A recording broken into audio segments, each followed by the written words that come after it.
Hello everyone. Last class हम लोगों ने एसिडिक और बेसिक स्ट्रेंथ स्टार्ट किया था, जिसमें मैंने आपको एसिडिक स्ट्रेंथ के बारे में बता दिया था। एसिडिक स्ट्रेंथ हम कैसे कैलकुलेट कर सकते हैं किसी की भी। तो मैंने आपको बताया था कि कोई भी एसिड हो, कोई भी एसिड एक्स वाई जेड, जैसे मान लो मैंने लिया CH3COOH, ये कंपाउंड लिया हमने। हमें करना क्या है, हमें करना है कि हम इसे ब्रेक कर लें, H प्लस निकाल दें। इस कंपाउंड में से H प्लस निकाल दो। H प्लस निकालने के बाद ये तुम्हारा क्या बन रहा है, ये बन रहा है कोई एनायन। इस एनायन की स्टेबिलिटी चेक कर लो, इस एनायन की स्टेबिलिटी चेक कर लो। स्टेबिलिटी चेक करने के तरीके क्या क्या है।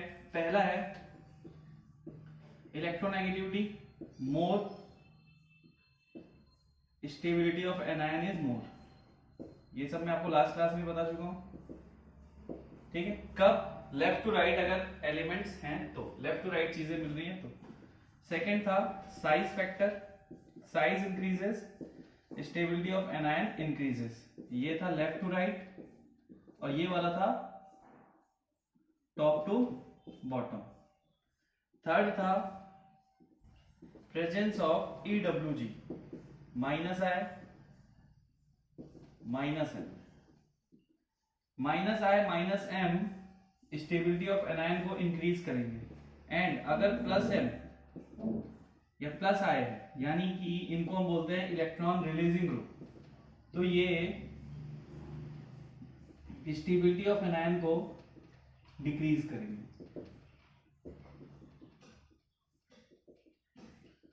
स्टेबिलिटी ऑफ एनायन डिक्रीज करेंगे, ठीक है। अगर EWG है, electron withdrawing group, minus I minus M, तो वो क्या करेंगे, वो एसिडिक स्ट्रेंथ को बढ़ाएंगे। क्योंकि देखो, इसकी एसिडिक स्ट्रेंथ, अगर मुझे इस कंपाउंड की एसिडिक स्ट्रेंथ निकालनी है तो मैं यही तो चेक करूंगा इसका एनायन कितना स्टेबल है H प्लस फायर करने के बाद। और अगर एनायन इसका बहुत ज्यादा स्टेबल, तो इसका मतलब इसकी एसिडिक स्ट्रेंथ भी बहुत ज्यादा है। तो इन फैक्टर्स पे हमने ऑलरेडी काम कर रखा है, हमने इन्हें पढ़ रखा है, ठीक है। इसके आगे अपन कंटिन्यू करते हैं। आज इसके कुछ क्वेश्चंस करेंगे, उसमें लॉजिक वगैरह देखेंगे कैसे क्या होगा।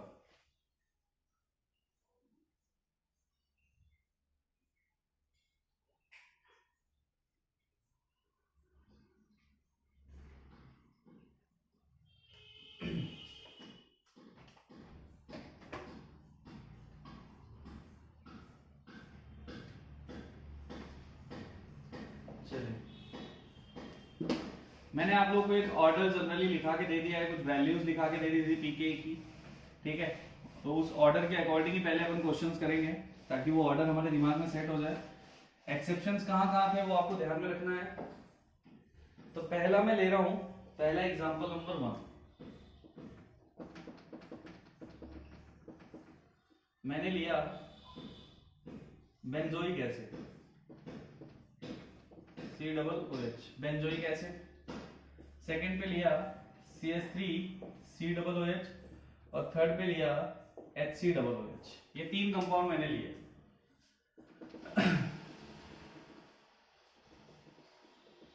ठीक है। अब ये तीन कंपाउंड जो अपन ने लिए हैं, ये तीनों के तीनों कार्बोक्सिलिक एसिड कंटेन करते हैं। तीनों में क्या है, तीनों में कार्बोक्सिलिक एसिड है। लेकिन मुझे बताना है कि इन तीनों में से सबसे ज्यादा एसिडिक कौन है, इन तीनों में से सबसे ज्यादा एसिडिक कौन है। तो देखो, इसको अगर मैं देखूं तो ये है एरोमेटिक कार्बोक्सिलिक एसिड। ये वाला कैसा है, एरोमेटिक कार्बोक्सिलिक एसिड। ये कैसा है, ये है एलिफेटिक, क्योंकि ओपन कार्बन चेन है, कार्बोक्सिलिक एसिड। और थर्ड है आपका फॉर्मिक एसिड, ठीक है। इसका दूसरा नाम, ठीक है, फॉर्मिक एसिड। अब formic acid, aliphatic carboxylic acid और बेंजोइक एसिड, तो आपको पता है सबसे ज्यादा एरोमेटिक, अगर कोई कंपाउंड एरोमेटिक है तो वो ज्यादा एसिडिक होगा एलिफेटिक से, ये चीज हम जानते हैं। बट यहां पे क्या है, यहां पे हमें मिल रहा है एक्सेप्शन।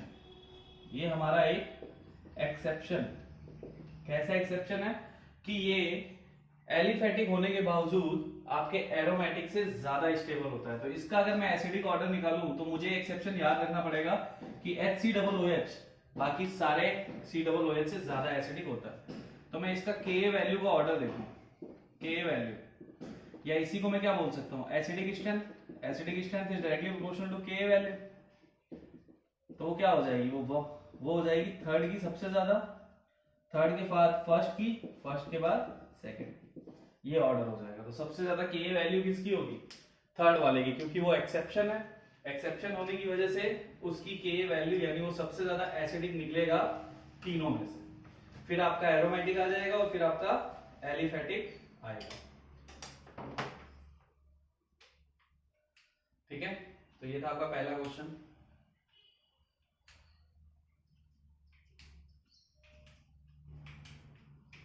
एक्सेप्शन से याद रखो, देखो एरोमेटिक कभी भी रहा, कभी भी बेंजोइक एसिड आया उसके बाद ये कोई भी रहे, सबसे ज्यादा एसिडिक बेंजोइक एसिड ही होगा। लेकिन एरोमेटिक के सामने सिर्फ ये एक एक्सेप्शन है, जो एरोमेटिक से ज्यादा आपका एसिडिक है। मिथेनॉल का केस भी एक्सेप्शन का है, लेकिन मिथेनॉल में एरोमेटिक वाला मिथेनॉल यानी कि आपका फिनॉल ज्यादा एसिडिक होता है। वहां पे आप जाके चेक कर सकते हो, फिनॉल ज्यादा एसिडिक है। ठीक है, उसके बाद CH3OH मिथेनॉल, मिथेनॉल वाटर से ज्यादा एसिडिक है, जबकि वाटर से कोई दूसरे ज्यादा एसिडिक नहीं है। तो पहला क्वेश्चन था, एक्सेप्शनल था। चलिए दूसरा क्वेश्चन उठाते हैं।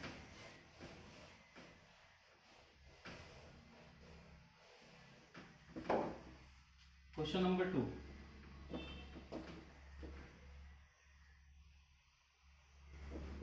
बेंजोइक एसिड ले लिया मैंने,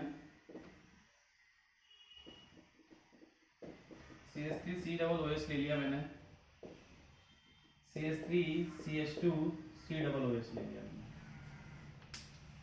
ठीक है, ये तीन है एग्जांपल। अब देखो, अगर मैं देखूं तो ये है एरोमेटिक और ये दोनों हैं एलिफेटिक। करना क्या है हमें, हम देखो सीधा सीधा सा हम स्टेबिलिटी चेक करने के लिए H+ को निकाल देंगे। तो अगर मैं इसमें से H+ निकालूं तो ये बनेगा C डबल बॉन्ड O, या फिर मैं इसको ऐसे भी बना सकता हूं। ध्यान से देखना, अगर मैं इसमें से H+ निकाल दूं, H+ को मैं निकाल दूं, फायर करा दो H+, तो ये COO- बनेगा। इसमें से H+ निकाल दो, इसमें से भी H+ निकाल दो, तो ये CH3COO- बनेगा और ये CH3CH2COO- बनेगा। ठीक है, तो ये तो हमें पता है कि यहाँ पे फॉर्मिंग जैसी कोई चीज नहीं है, इसलिए फर्स्ट तो हमारा हर कंडीशन में सबसे ज्यादा एसिडिक है। K का ऑर्डर हमारा एरोमेटिक का ज्यादा रहेगा। बट क्या करें हम सेकंड और थर्ड के बारे में, देखो ये COO- है, ये भी COO- है। अगर मैं इसको एक्सपेंडेड फॉर्म में लिखूं तो ये बनेगा CH3OO, कंप्लीट रेजोनेंस होगा -1/2 -1/2। हम ऑलरेडी COO- का रेजोनेंस कर चुके हैं। COO- मतलब RCOO- मतलब ऐसा ही स्ट्रक्चर बनता है, रेजोनेंस होगा, ये यहां आएगा तो ये यहां चला जाएगा, तो इसका जो दूसरा RS बनता है वो इक्वल RS बनता है। O पूरे पे डबल बॉन्ड और -1/2 -1/2 चार्ज। ठीक, यहां पे देखो CH3CH2COO कंप्लीट डबल बॉन्ड -1/2 -1/2। ये तीन, अब इन दोनों में कंपैरिजन करना है। तो देखो दोनों में कंपैरिजन करने के लिए ये हमारा पूरा नेगेटिव चार्ज वाला पार्ट हो गया, एनायन, ऑक्सीजन पे नेगेटिव चार्ज है, तो हमें देखना है इस पे लगा क्या है। इस पे लगा है +I ग्रुप, CH3 आपका +I दिखाता है और यहाँ पे +I, दोनों जगह पे +I है, लेकिन उसका +I ज्यादा है। तो मैंने बताया आपको कि अगर एसिडिक स्ट्रेंथ की बात हो रही है, acidic strength is directly proportional to -I and -M। Acidic strength electron withdrawing group के डायरेक्टली प्रोपोर्शनल होता है, लेकिन कोई रिलीजिंग ग्रुप है, कोई डोनेटिंग ग्रुप है, तो वहां पे एसिडिक स्ट्रेंथ कम हो जाएगी। तो इसका ऑर्डर क्या आएगा, फर्स्ट सबसे ज्यादा एसिडिक, फिर सेकंड, फिर थर्ड। क्यों, क्योंकि यहाँ पे 2 कार्बन की वजह से +I इंक्रीज कर गया, +I इंक्रीज करेगा एनायन की स्टेबिलिटी डिक्रीज करेगी, क्योंकि वो और ज्यादा, अब देखो यहाँ पे +I इंक्रीज करा है तो ये इलेक्ट्रॉन डेंसिटी को और देगा ना, इलेक्ट्रॉन डेंसिटी को और देगा तो माइनस चार्ज बढ़ेगा, यानी स्टेबिलिटी डिक्रीज होगी। तो आय वाले ग्रुप यानी इलेक्ट्रॉन रिलीजिंग ग्रुप अगर आ जाते हैं तो इलेक्ट्रॉन रिलीजिंग ग्रुप से स्टेबिलिटी आपकी डिक्रीज करती है, और वहीं पे इलेक्ट्रॉन विड्रॉइंग ग्रुप आ जाएंगे तो स्टेबिलिटी इंक्रीज करेगी।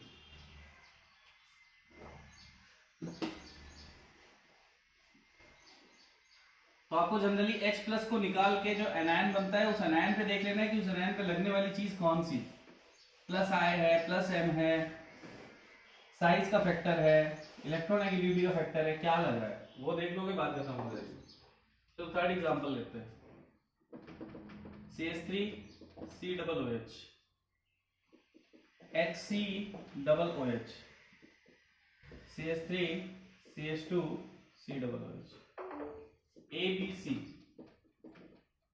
तीन है, तीनों में ऑर्डर देना है। तो देखो ये तो हमारा एक्सेप्शनली सबसे ज्यादा होता है तो हम के वैल्यू का ऑर्डर दे सकते हैं सीधा सीधा कि बी सबसे ज्यादा होगा। अब ए और सी अभी हमने कैलकुलेट किया था कि ए और सी में जब H प्लस निकाल दोगे तो ये माइनस चार्ज बनेगा, यहां से निकालोगे ये भी माइनस चार्ज बनेगा, ठीक है। अगर मैं H प्लस को निकाल के देखूं दोनों में से तो माइनस चार्ज बनेगा, यहाँ पे प्लस आई ज्यादा है और यहाँ पे भी प्लस आई है लेकिन उससे कम है, ठीक है। यहाँ पे ज्यादा है, डबल एरो कर देता हूं, डबल हेडेड एरो मतलब ज्यादा है, यहाँ कम है, तो फिर कौन आएगा, फिर आएगा ए, फिर आएगा सी, के का ऑर्डर नोट कीजिए। तो आपको जो प्लस आए, प्लस एम, माइनस आए, माइनस एम आपने पढ़ा था, वो सब यही यूज होने वाला है, एक बात ध्यान रखना।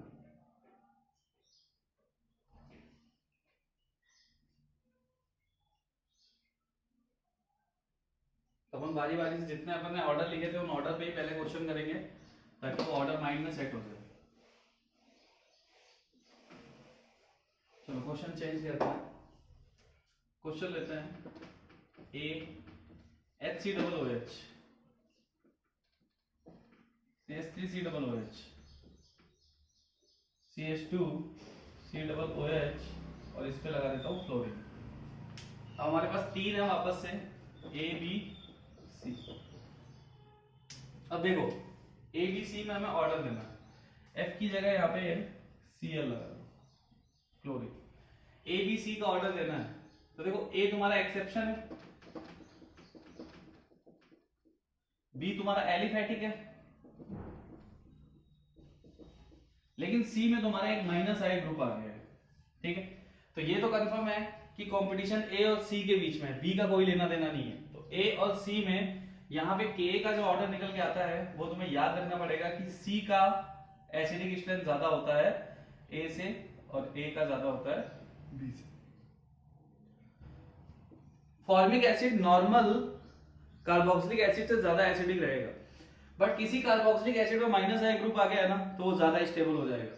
अब ये जस्ट सेकंड नंबर पे है, अगर एक कार्बन और ले लूं वहां पे भी लगा होता तब भी यही ज्यादा स्टेबल होता। तो इस चीज को याद रखना कि माइनस आई ग्रुप आने की वजह से फॉर्मिक एसिड से ज्यादा स्टेबल हो जाता है ये स्ट्रक्चर। और यही नहीं, फ्लोरीन, क्लोरीन, ब्रोमीन, आयोडीन कोई भी आ रहा होता, सेकेंड पोजिशन पे आता, थर्ड पोजिशन पे आता, तब भी फॉर्मिक एसिड से ज्यादा स्टेबल होता माइनस आई वाला। एक इंपॉर्टेंट क्वेश्चन है, ठीक है, इसको आपको याद रखना है थोड़ा सा कि अगर कोई माइनस आई ग्रुप वगैरह लगा है तो वो आपका ज्यादा स्टेबल हो जाता है फॉर्मिक एसिड से। क्योंकि जनरली सिर्फ COOH के केस में हमने फॉर्मिक एसिड को ज्यादा स्टेबल बताया ना, हमने वहां पे कोई दूसरा ग्रुप तो लगाया नहीं था, सब जगह पे COOH था, HCOOH था, बेंजीन पे COOH था और नॉर्मल कार्बन की चेन में भी COOH ही था। अभी हमने रिप्लेस करके वहां पे माइनस आई ग्रुप लगाया, तो माइनस आई ग्रुप चाहे सेकंड पोजीशन पे हो चाहे एक कार्बन और बाद में भी होता तब भी ज्यादा स्टेबल यही होता। इस चीज को आपको ध्यान में रखना। तो मेरे हिसाब से कार्बोक्सिलिक एसिड के सारे आपको समझ में आ गए होंगे, एक्सेप्शंस वगैरह क्या कैसे होने वाला है, ठीक है, इन चीज को ध्यान में रखना। अब अगर ये फॉर्मिक एसिड से ज्यादा स्टेबल है, फॉर्मिक एसिड से ज्यादा एसिडिक है, तो ऑब्वियस सी बात है बेंजोइक एसिड से भी ज्यादा स्टेबल होगा। एक क्वेश्चन और देख लो, अगर मैं इसको कंपेयर करता बेंजोइक एसिड से HCOOH और CH2COOH, अगर मैं इन तीन को ले लूं वापस से तो हमें ये तो पता है ना कि A और B में B is more stable then C, B is more stable then C। K का ऑर्डर क्या है, सॉरी सी नहीं, ए। फॉर्मिक एसिड बेंजोइक एसिड से ज्यादा एसिडिक है, ये हमने एक्सेप्शन में देखा था। और सी वाला इससे ज्यादा एसिडिक है, तो सी सबसे ज्यादा हो जाएगा, तो सी ए से भी ज्यादा हो जाएगा। तो ये एक और क्वेश्चन हो गया जिसमें तीनों आ गए, एरोमेटिक भी आ गया, फॉर्मिक भी आ गया, और आपका एक ऐसा कंपाउंड भी आ गया जिसमें माइनस आई ग्रुप लगा है। तो इस टाइप के क्वेश्चन को आपको याद रखना है कि अगर कहीं पे माइनस आई ग्रुप वगैरह आ जाएगा, माइनस आई वगैरह से ज्यादा स्टेबिलिटी बढ़ जाती है। इसको देखो, थोड़ा सा समझो। अगर मैं H निकाल दूंगा तो माइनस चार्ज बनेगा, माइनस चार्ज बनेगा तो इलेक्ट्रॉन डेंसिटी इस फ्लोरीन के पास जाएगी, यानी उसका नेगेटिव चार्ज कम होगा। नेगेटिव चार्ज कम होगा तो उसकी स्टेबिलिटी ऑटोमेटिक इंक्रीज करेगी। ठीक,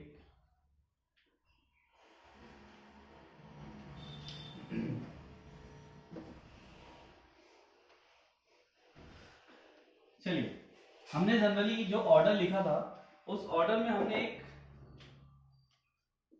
एक ऑर्डर बहुत क्लियरली ऑब्जर्व किया था कि अगर कोई भी सल्फोनिक एसिड होगा, सल्फोनिक एसिड वो कार्बोक्सिलिक, किसी भी कार्बोक्सिलिक एसिड से ज्यादा एसिडिक होगा, किसी भी कार्बोक्सिलिक एसिड से ज्यादा एसिडिक होगा। ठीक, इसका रीजन क्या है वो देखते हैं। सल्फोनिक एसिड क्या होता है, RSO3H, और कार्बोक्सिलिक एसिड क्या होता है, RCOOH। ठीक, अब चलो देखते हैं इसमें। अगर मैं इसमें से H प्लस को रिमूव कर दूं तो ये क्या बनेगा, ये बनेगा SO3 माइनस, और इसमें से अगर मैं H प्लस को रिमूव कर दूं तो ये बनेगा R माइनस, ये बन रहा है। ठीक है, अब अगर मैं इसमें देखूं तो इसमें रेजोनेंस हो रहा है, ये यहां जाएगा तो यहां जा सकता है। तो रेजोनेंस कैसे हो रहा है, O minus double bond O double bond O, ये यहां आएगा तो ये यहां चला जाएगा।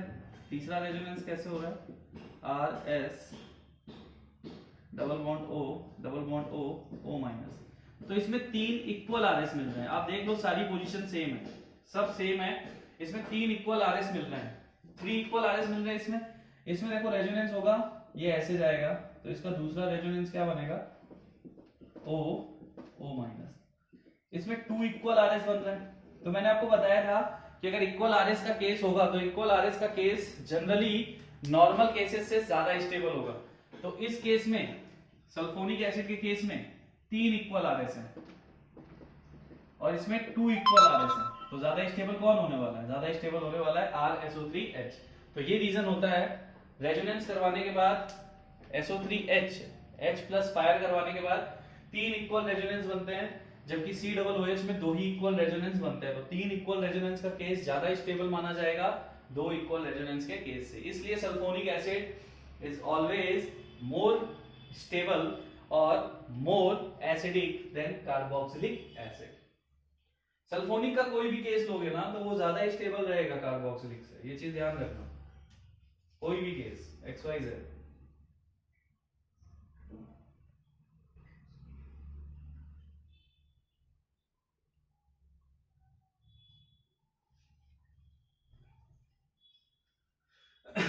ठीक है, तो ये चीज आपको ध्यान रखना है कि सल्फोनिक एसिड में इक्वल RS के नंबर ज्यादा होते हैं, इसलिए वो ज्यादा स्टेबल होता है। तो इसमें कोई कंपैरिजन नहीं है, सल्फोनिक एसिड और कार्बोक्सिलिक एसिड कहीं पे भी कंपेयर करने को आ गया तो आप सीधा सीधा किसको ज्यादा स्टेबल बोलोगे, किसको ज्यादा एसिडिक बोलोगे, सल्फोनिक एसिड।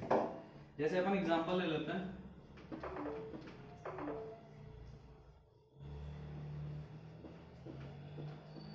SO3H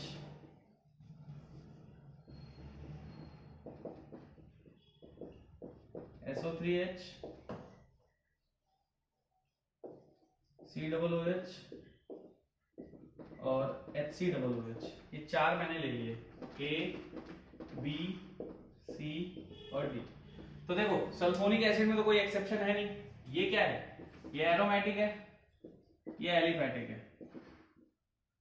इसमें भी क्या है, ये एरोमेटिक है, ये एलिफेटिक है, लेकिन उसमें तो एक्सेप्शन है ना। तो हमें ये तो पता है कि SO3H वाला COOH वाले से हमेशा ज्यादा रहेगा। तो Ka की वैल्यू क्या आएगी, A एरोमेटिक ज्यादा रहेगा, फिर B आएगा। अब C और D में कंफ्यूजन है तो डी हमारा एक्सेप्शन है, सबसे लास्ट में सी जाएगा। ये एक ऑर्डर बन के आ गया। तो SO3H वाला कभी भी आएगा, SO3H वाले को तुम जनरली ज्यादा एसिडिक बोल दोगे COOH वाले से।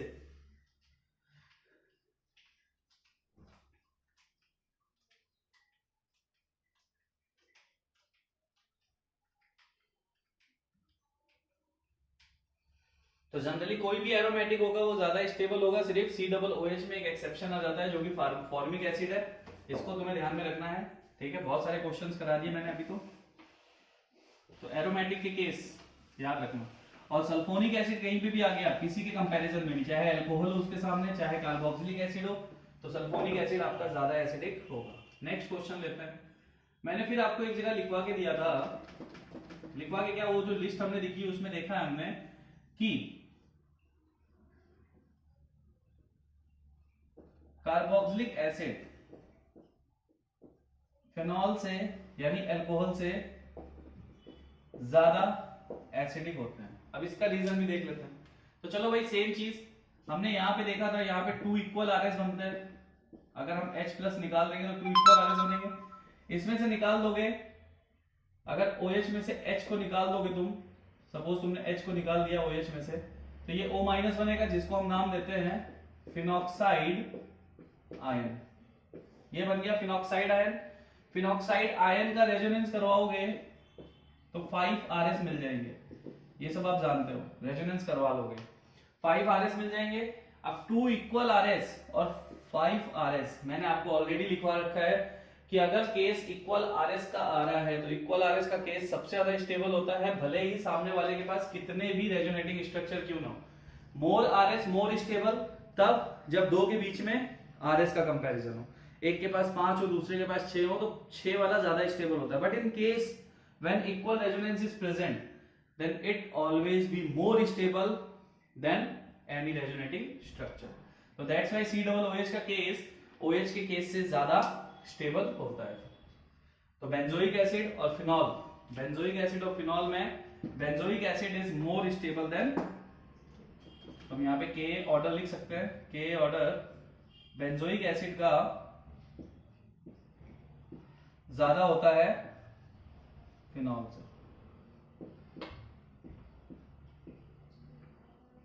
ठीक है।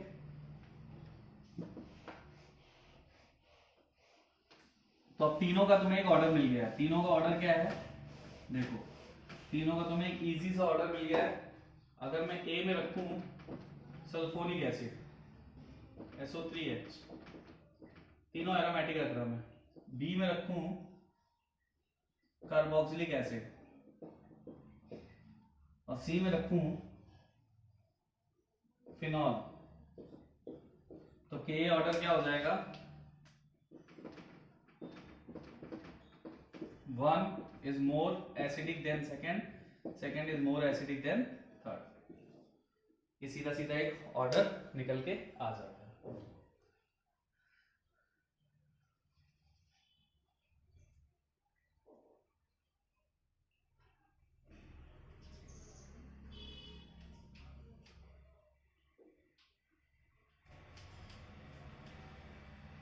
ठीक है, तो हम कुछ कॉमन क्वेश्चंस करते हैं।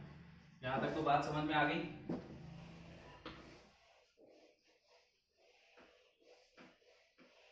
इसको बहुत अच्छे से पढ़ो क्योंकि यही सबसे ज्यादा इंपॉर्टेंट चीज है पूरे चैप्टर में। सबसे ज्यादा क्वेश्चन आपको इसी के मिलेंगे, इसी का कंपैरिजन मिलेगा।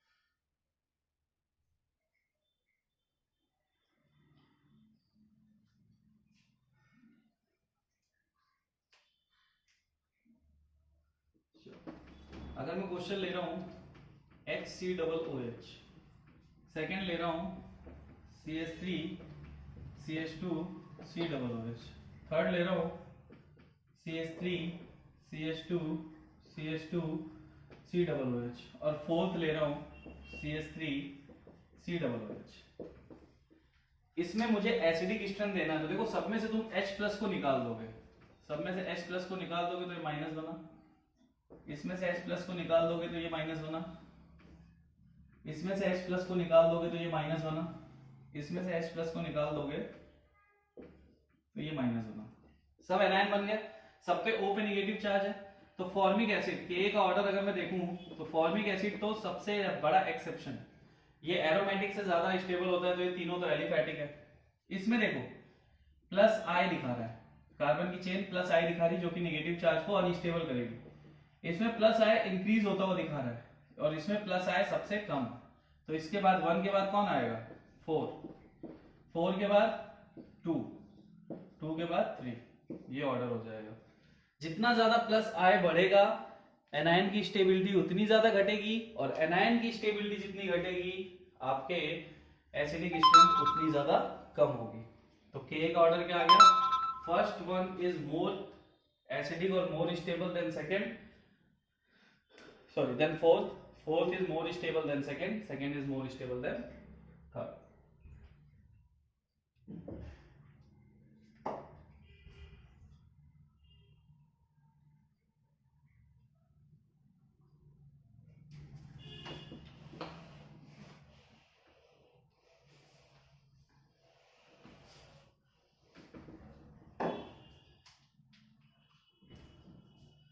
और क्वेश्चन लेते हैं, CH3COOH,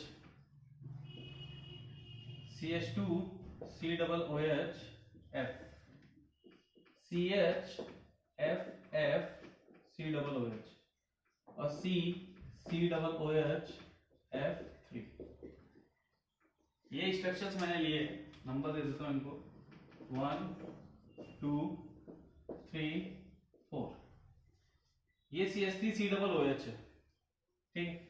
सब में से क्या करना है, H प्लस को रिमूव कर देना है। H प्लस सब में से रिमूव करेंगे तो सब पे O पे माइनस आएगा, सबके O पे माइनस आ जाएगा।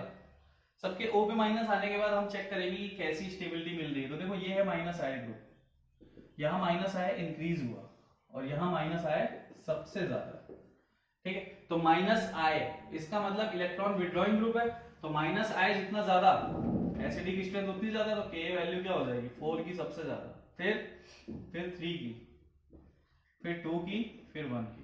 1 की सबसे कम रहेगी क्योंकि 1 आपका सीधा सीधा क्या है, कार्बोक्सिलिक एसिड है, उस पर कोई भी ग्रुप नहीं लगा, उस पर अगर लगा है तो प्लस आई लगा हुआ है। अगर तुम इसको देखोगे तो प्लस आई है, और प्लस आई एसिडिक स्ट्रेंथ को सबसे कम करता है, और माइनस आई एसिडिक स्ट्रेंथ को बढ़ाता है।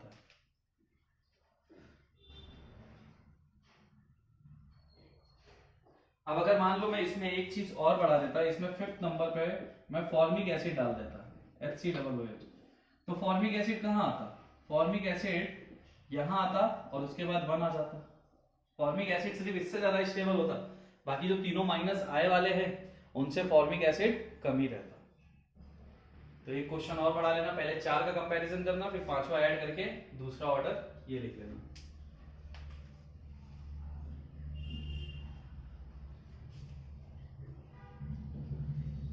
ठीक है,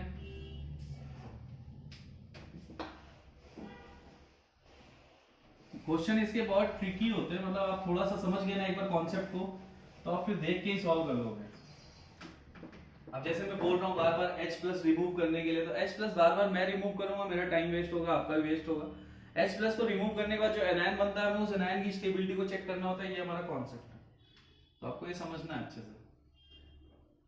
चलो मैं लेता हूँ CH3COOH, CH3 या फिर CH2COOH Cl, CH3CH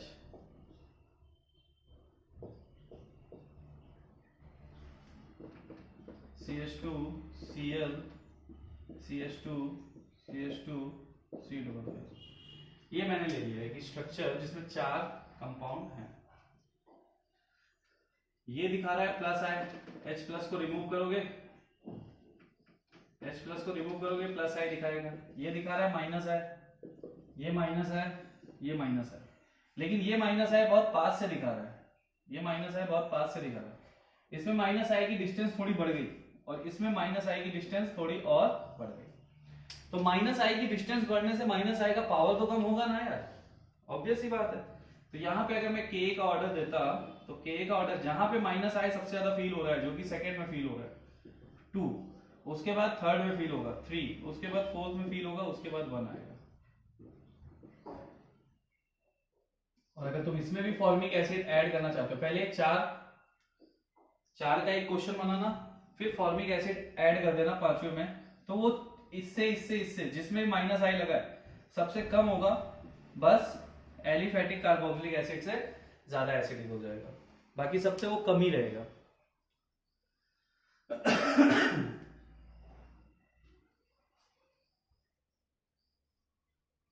चलो एक क्वेश्चन तुम्हारे लिए, तुम करो उसे।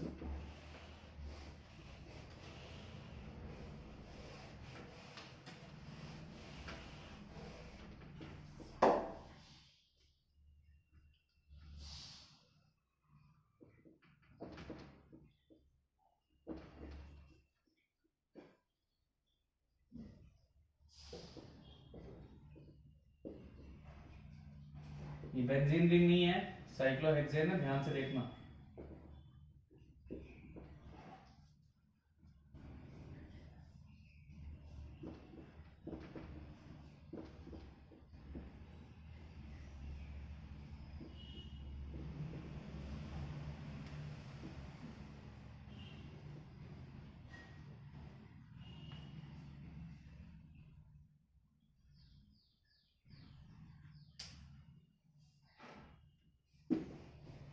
चलो ये 5 है, इन पांचों में आपको एसिडिक स्ट्रेंथ का ऑर्डर बताना है, ये आपका होमवर्क है।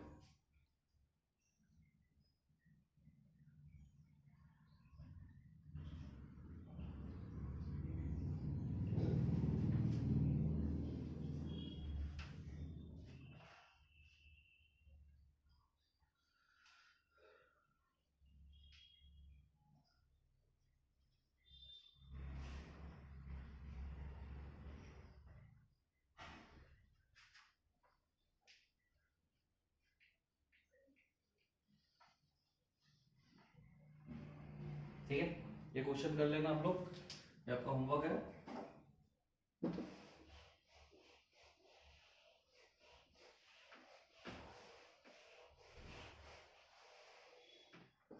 चलिए, तो कार्बोक्सिलिक एसिड का हमने बहुत अच्छे से समझ लिया, कार्बोक्सिलिक एसिड, सल्फोनिक एसिड और अल्कोहल, अगर इनका कभी कंपैरिजन आएगा तो आप इजीली कर लोगे। अब हम चलते हैं अल्कोहल के कुछ क्वेश्चन सॉल्व करते हैं। पहले अल्कोहल्स को देख लेते हैं कि अल्कोहल्स में भी क्या क्या होता है, फिर अपन वापस से आ जाएंगे इस पे। चलो भाई, सबके पास लिस्ट होगी, अपनी लिस्ट निकाल लो और लिस्ट निकाल के लिस्ट को ऑब्जर्व करते रहो। उसमें मैंने आपको एक्सेप्शंस वगैरह लिखवाए हुए हैं, वो चीज देखो। हमें एक चीज पता है, अल्कोहल्स के क्वेश्चन करने से पहले मैं पहले लिख देता अल्कोहल्स, हम अल्कोहल्स के सॉल्व कर रहे हैं। अल्कोहल्स में अगर एरोमेटिक अल्कोहल है, एरोमेटिक अल्कोहल है, तो वो ऑलवेज ज्यादा एसिडिक होगा एलिफेटिक से, ठीक है। और एलिफेटिक में मिथेनॉल ज्यादा स्टेबल है 1 डिग्री से, 2 डिग्री से, 3 डिग्री से, यानी 3 डिग्री OH सबसे कम, फिर 2 डिग्री, फिर 1 डिग्री, फिर मिथेनॉल, फिर एरोमेटिक, ठीक है। ये एक ऑर्डर है, और इस ऑर्डर के बीच में हम एक चीज और ला सकते हैं, इस ऑर्डर के बीच में हम एक चीज और क्या ला सकते हैं कि भाई एरोमेटिक अल्कोहल तो है, उसके बाद आपका CH3OH भी आ जाता है, लेकिन उसके बाद आपका H2O आता है, H2O के बाद 1 डिग्री OH आता है, फिर 2 डिग्री OH आता है, फिर 3 डिग्री OH आता है। ये ऑर्डर आप लोगों को ध्यान में रखना है, ठीक। इस ऑर्डर के अकॉर्डिंग अपन काम करने जा रहे हैं। इस ऑर्डर को माइंड में सेट रखो कि एरोमेटिक रहा तो ज्यादा स्टेबल रहेगा, ठीक। जहां पे तुमने लिखा है अल्कोहल्स, कॉपी के टॉप पे जाके ऑर्डर एक बार वापस से लिख लेना। तुम्हें जितना अच्छे से ये ऑर्डर एक्सेप्शंस ये पता रहेंगे ना, उतना ही ज्यादा अच्छा रहेगा तुम्हारे लिए, तुम इन क्वेश्चन को सॉल्व कर पाओ। तो पहला क्वेश्चन हम लेते हैं,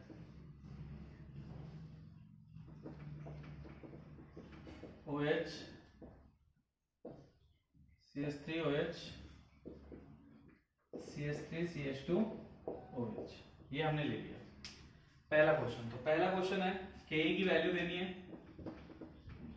देखो ये एरोमेटिक है, ये मिथेनॉल है, एक्सेप्शन है, और ये जो अल्कोहल है ये 1 डिग्री अल्कोहल है क्योंकि ये 1 डिग्री कार्बन से कनेक्ट है।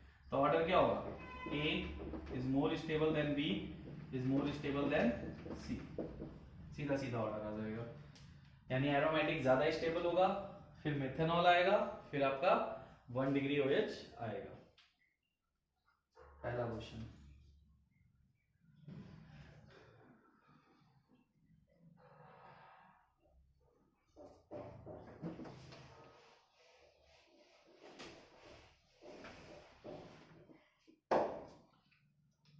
सेकेंड क्वेश्चन,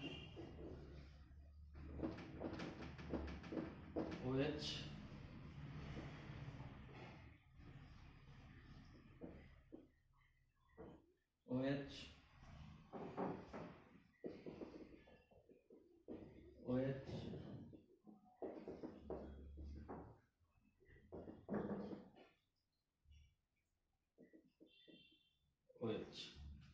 चार एग्जांपल लिए हैं मैंने, ठीक है, 1 2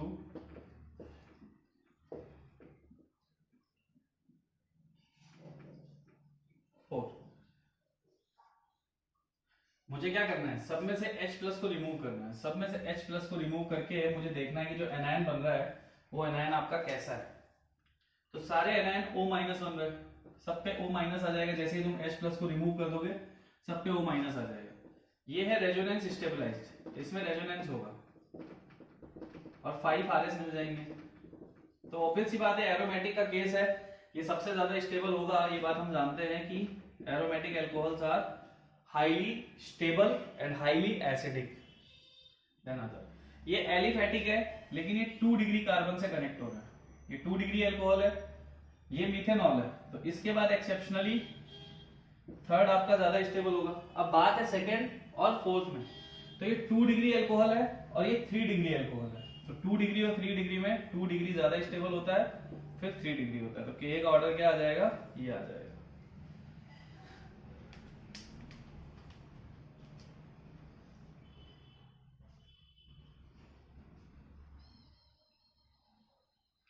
नोट कीजिए इसे।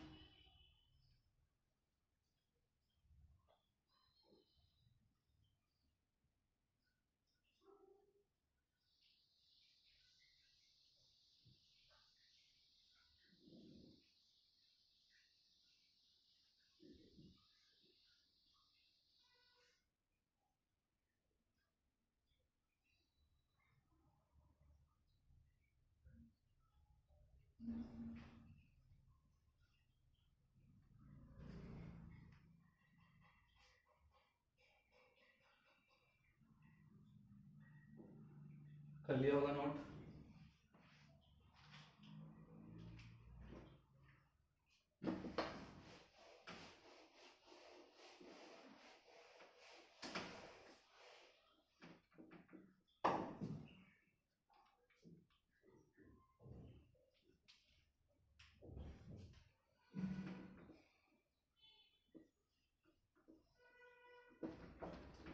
फिर से सेम लेते हैं, एरोमेटिक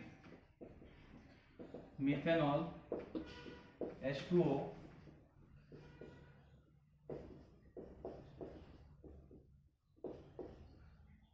चार,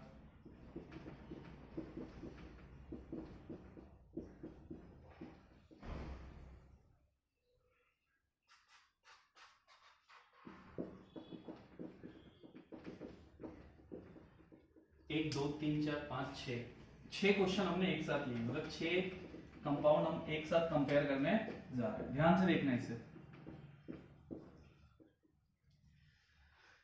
भैया। ये है एरोमेटिक, सोचना ही नहीं है। ये एक्सेप्शन है, सोचना ही नहीं है। ये वाटर है H2O, जो कि सारे अल्कोहल से ज्यादा एसिडिक होता है, 1 degree 2 degree 3 degree, but exceptionally इन दोनों से कम होता है, सोचना ही नहीं है। ये है 3 डिग्री, ये है 2 डिग्री, ये है 1 डिग्री। ऑर्डर क्या है, ऑर्डर पे फोकस करो। एरोमेटिक सबसे ज्यादा, तो के वैल्यू का ऑर्डर क्या हो जाएगा, एरोमेटिक सबसे ज्यादा, फिर मिथेनॉल एक्सेप्शन, फिर वाटर सी, फिर 1 डिग्री एफ, फिर 2 डिग्री ई, फिर 3 डिग्री यानी कि डी।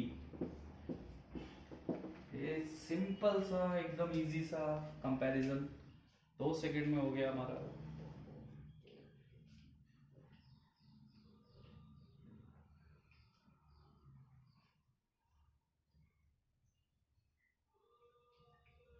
कोई एफर्ट नहीं, कुछ नहीं, बस थोड़ी सी चीजें दिमाग में होनी चाहिए और क्वेश्चन का आंसर आ जाता है। अलग से कुछ भी बाहर से हम नहीं कर रहे।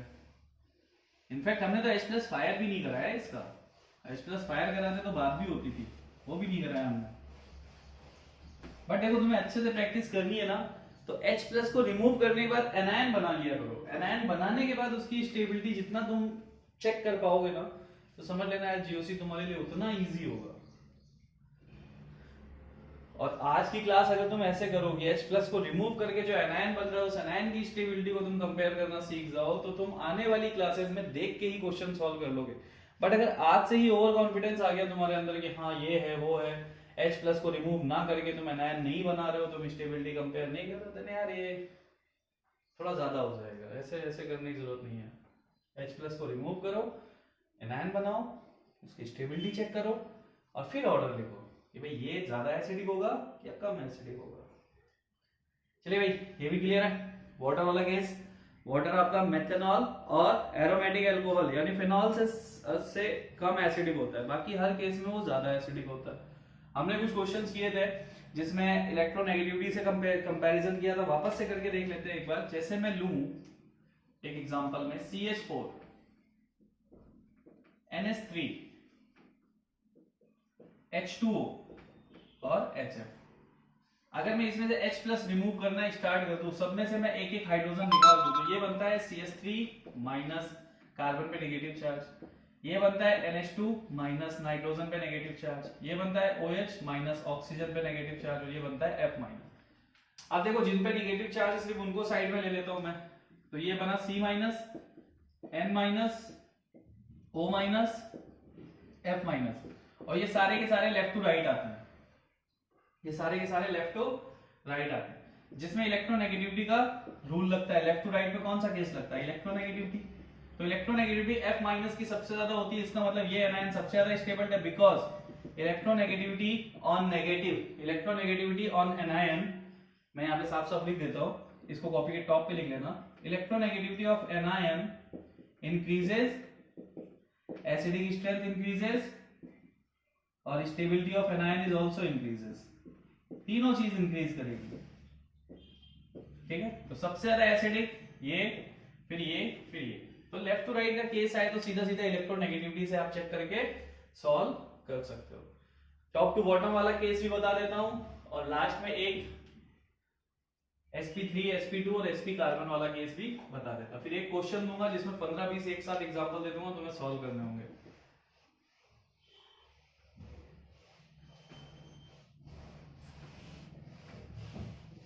चलिए एक टॉप टू बॉटम वाला भी वापस से कर लेते हैं।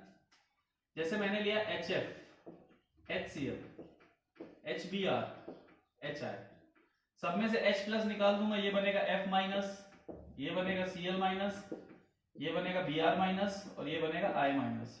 टॉप टू बॉटम का केस है, टॉप टू बॉटम का केस है। इसमें हम देखते हैं साइज, नेगेटिव चार्ज एनायन का साइज जितना ज्यादा बड़ा, तो यहाँ पे साइज सबसे ज्यादा, यहाँ थोड़ा कम, यहाँ और कम, यहाँ सबसे कम, तो सबसे बड़ा साइज I माइनस का है, इसका मतलब सबसे ज्यादा एसिडिक होगा HI। टॉप टू बॉटम में सिर्फ साइज, लेफ्ट टू राइट में इलेक्ट्रोनेगेटिविटी, और इलेक्ट्रोनेगेटिविटी और साइज दोनों एक साथ आ गए, तो इलेक्ट्रोनेगेटिविटी को नेग्लेक्ट करना है, साइज वाले पे क्लिक करना है, साइज वाले को ज्यादा प्रायोरिटी देनी है। HI, फिर HBr, फिर HCl, लास्ट में HF। HF आपका सबसे कम एसिडिक होगा इन सबके केस में। तो ये था वो एग्जांपल जिसमें इलेक्ट्रोनेगेटिविटी, ERG और EWG तो मैंने तो बहुत अच्छे से भी समझा ही दिया। ये वाला केस भी देख लो, ये बहुत कम पूछा जाता है, इसमें जब भी होगा तो इनऑर्गेनिक एसिड टाइप का आ जाएगा, ऑर्गेनिक एसिड में ये ट्रेंड नहीं लगता, बट कभी इन फ्यूचर तुम्हारे सामने आ जाता है तो तुम कर लेना। चलो एक केस लेते हैं, C triple bond C, CH2 double bond CH2, CH3 single bond CH3, ये मैंने लिया। अब देखो मैं सब में से H प्लस निकाल लेता हूँ, यहां से भी एक H प्लस निकाल दूंगा, यहां से तो बनेगा क्या, ये बनेगा CH3 triple bond C minus, ये बनेगा CH2 double bond CH minus, ये बनेगा CH3 CH2 माइनस। अब देखो ये हो गया। अब मैंने तो पहले लिखवा रखा है कि सब पे इलेक्ट्रोनेगेटिविटी कहाँ है, कार्बन पे, तो कार्बन पे इलेक्ट्रोनेगेटिविटी होने से सिर्फ तुम इनका परसेंटेज एस करेक्टर चेक कर लो। परसेंटेज एस करेक्टर यहाँ पे कितना है, यहाँ है 50%, यहाँ कितना है, यहाँ है 33.3%, यहाँ कितना है, यहाँ पे है 25%, क्योंकि sp कार्बन है, ये sp2 है और ये sp3 है, तो ऑर्डर क्या हो जाएगा, sp carbon is more stable then sp2, sp2 is more stable then sp3, ये हमने ऑलरेडी लिखा है। pK वैल्यू लिखी हमने, इसकी 50 होती है, इसकी 33 समथिंग होती है, इसकी 25 होती है, pK वैल्यू हमने लिखी है इनकी। तो एल्केन, एल्कीन, एल्काइन में सबसे ज्यादा एसिडिक होता है एल्काइन, फिर होता है एल्कीन और सबसे कम होता है एल्केन। ठीक है, अब यहां पे मैं एक इंपॉर्टेंट क्वेश्चन कराने जा रहा हूं, उसको देखना।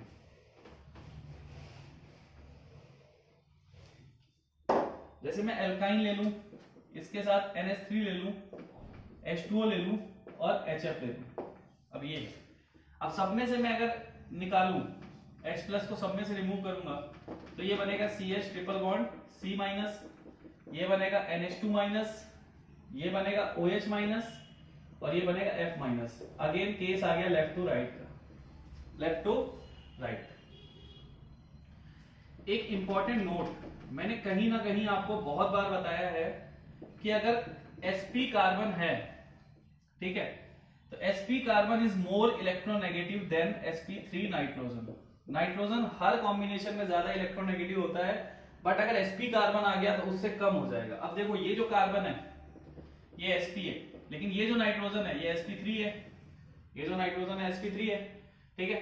तो यहाँ पे ऑर्डर अगर हम देखते तो क्या होना चाहिए था, ऑर्डर होना चाहिए था F वाला सबसे ज्यादा, फिर O, फिर ये, फिर ये, यही ऑर्डर होना चाहिए था, बट ये गलत है, क्योंकि ये नाइट्रोजन sp3 है और ये कार्बन sp है, तो यहाँ पे ट्रेंड थोड़ा सा चेंज होगा और इसकी एसिडिक स्ट्रेंथ ज्यादा हो जाएगी। तो इस एक नोट को याद रखना कि sp कार्बन कभी भी आया तो sp कार्बन की ये ऑर्डर है इलेक्ट्रोनेगेटिविटी का, sp कार्बन की इलेक्ट्रोनेगेटिविटी sp3 नाइट्रोजन से ज्यादा होती है, तो इसका ऑर्डर क्या होगा, सबसे ज्यादा एसिडिक HF, फिर H2O, फिर sp कार्बन और सबसे कम हो जाएगा sp3 नाइट्रोजन। ये इंपॉर्टेंट क्वेश्चन है, क्योंकि sp3 नाइट्रोजन और sp कार्बन के बीच में अगर हम लेफ्ट टू राइट का ट्रेंड देखें तो हम नाइट्रोजन को ज्यादा इलेक्ट्रोनेगेटिव बोलेंगे। ठीक है, तो ये एक्सेप्शन है और इंपॉर्टेंट क्वेश्चन है। ये हो गए हमारे सारे के सारे क्वेश्चन जो इंपॉर्टेंट बेसिस पे थे, सारे हमने कर लिए, जो हमने लास्ट में एक ऑर्डर लिखा था। अब तुम्हें सिर्फ इनको अच्छे से माइंड में सेट करना है, बाकी कुछ नहीं करना, बाकी सब हो गया है। तो एक क्वेश्चन में दे देता हूं जिसमें मैं बहुत सारे कंपाउंड लिख दूंगा, तुम्हें घर से सॉल्व करके उसका ऑर्डर निकाल के बताना है मुझे।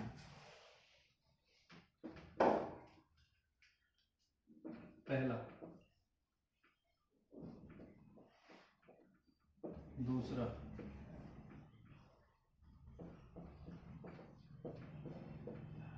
तीसरा,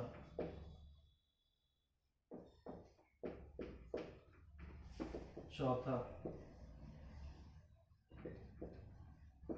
पांचवा,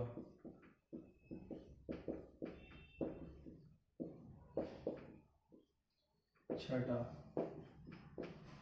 सेवेंथ, 8,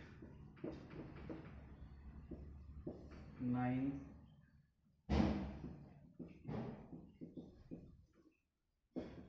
10,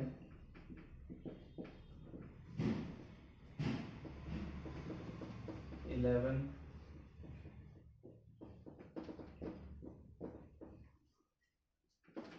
12,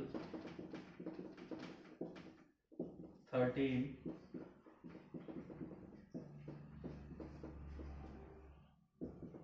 14,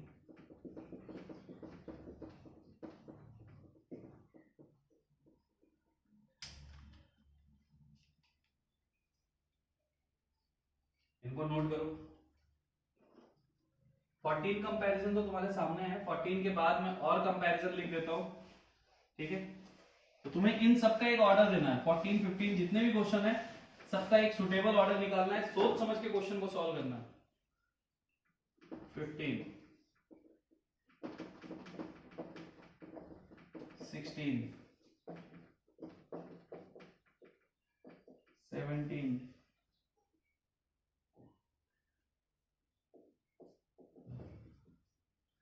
17 है टोटल। इन 17 के ऑर्डर तुम्हें एक आंसर में देना है, यानी फर्स्ट से लेके 17 तक का ऑर्डर तुम्हें एक फॉर्म में देना है, ठीक है। ये तुम्हारा होमवर्क।